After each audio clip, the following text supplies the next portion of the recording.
Olá, estamos aqui para mais um quadro Educação do Espírito. Hoje o nosso quadro de número 24.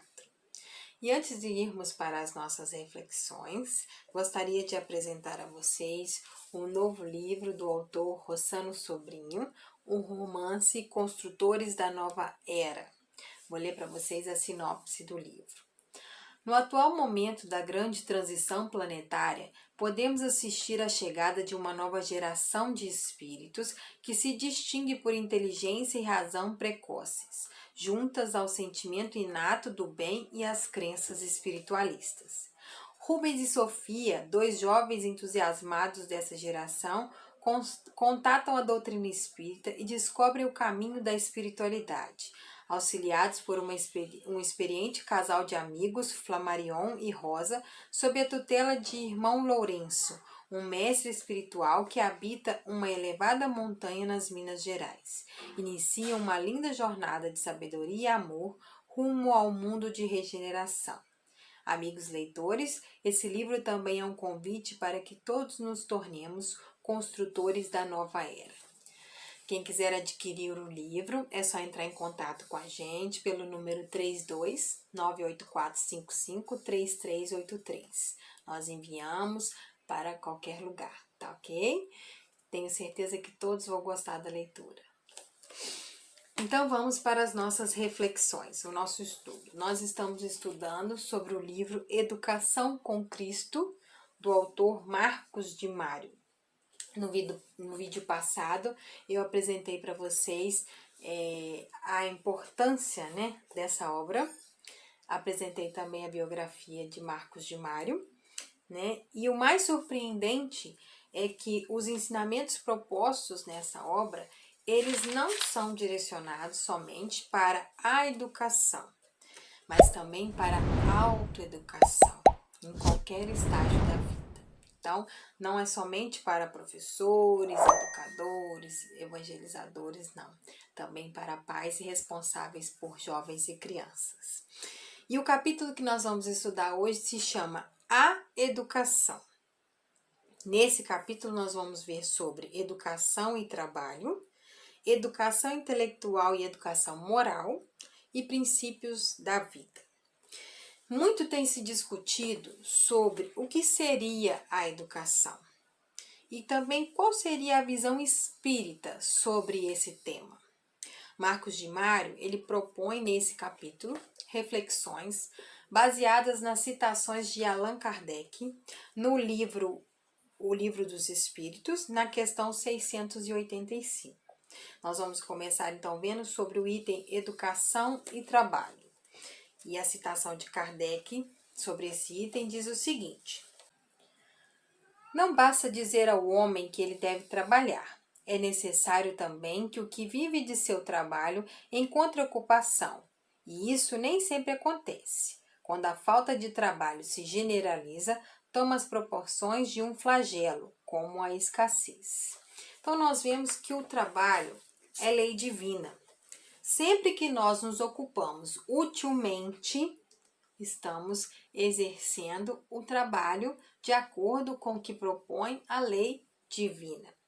E assim deve ser a educação, um trabalho útil. Dois educadores conceituados que Marcos de Mário cita nesse capítulo, Kerstenstein, que é alemão, discípulo de Pestalozzi, com a proposta da Escola do Trabalho, e Freinet, francês, alinhado com as propostas da Escola Nova.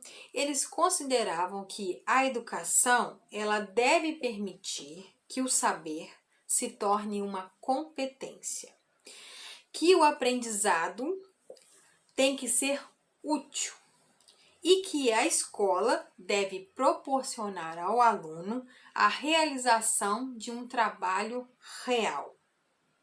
Mesmo sem conhecer a doutrina espírita, esses dois educadores estão de acordo com a visão espírita da educação, que propõe para a gente o fazer por si mesmo, e o aprender com as experiências que nós temos. Assim, a educação ela dará ao homem o real entendimento do que seria o trabalho útil, o trabalho nobre, o trabalho digno e o trabalho remunerado. O segundo item que Marcos de Mário cita aqui com falas de Kardec é a educação intelectual e a educação moral. E Kardec diz o seguinte: a ciência econômica procura o remédio no equilíbrio entre a produção e o consumo, mas esse equilíbrio, supondo-se que seja possível, sofrerá sempre intermitências e durante essas fases o trabalhador tem necessidade de viver. Há um elemento que não se ponderou bastante e sem o qual a ciência econômica não passa de teoria: a educação. Não a educação intelectual, mas a educação moral. E nem ainda a educação moral pelos livros, mas a que consiste na arte de formar os caracteres, aquela que cria os hábitos, porque educação é conjunto de hábitos adquiridos.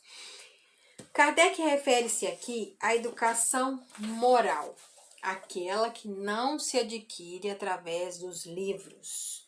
É preciso desenvolver nos nossos alunos, nas nossas crianças que estão sob nossa responsabilidade, nos jovens, o senso moral. Reforçar nela as boas tendências. A educação intelectual, ela investe na instrução, nas matérias, nos currículos, nas provas, nas notas. A educação moral, ela leva ao aluno, ela leva à criança, ao jovem, o sentimento, a afetividade, os valores humanos, a virtude, a ética, né? E tantos outros valores que são importantes para a nossa conduta. E aí nós chegamos ao terceiro item que Marcos de Mário cita, que são os princípios da vida. E Kardec diz o seguinte sobre este item: quando se pensa na massa de indivíduos diariamente lançados na corrente da população, sem princípios, sem freios, entregue aos próprios instintos, deve-se admirar das consequências desastrosas desse fato? Quando essa arte for concebida, compreendida e praticada, o homem seguirá no mundo os hábitos de ordem e previdência para si mesmo e para os seus, de respeito pelo que é respeitável, hábitos que lhe permitirão atravessar de maneira menos penosa os maus dias inevitáveis. A desordem e a imprevidência são duas chagas que somente uma educação bem compreendida pode curar. Nisso está o ponto de partida, o elemento real do bem-estar, a garantia da segurança de todos. Ou seja, a educação moral, aquela que prioriza o trabalho de direcionar a inteligência para o bem, seguindo a regra de ouro, né, que nós já conhecemos: fazer ao outro somente o que se queira que o outro nos faça. E essa é a visão espírita da educação, aquela que promove na criança, no jovem, no espírito que está sob nossa responsabilidade, o compromisso de viver para o bem, de fazer o bem, de desejar aos outros também o bem. E é isso. No próximo quadro, nós continuaremos com as nossas reflexões sobre este livro. Quero agradecer a todos que acompanham os nossos quadros, agradecer a todos que compartilham os vídeos, que acompanham o nosso canal. Pedir que, se ainda não é inscrito, que se inscreva, deixe lá seu like, que compartilhe com mais gente os nossos vídeos. Agradecer aos colunistas que gravam vídeos semanalmente, agradecer os nossos patrocinadores e deixar a todos um grande abraço. E até o nosso próximo quadro, Educação do Espírito.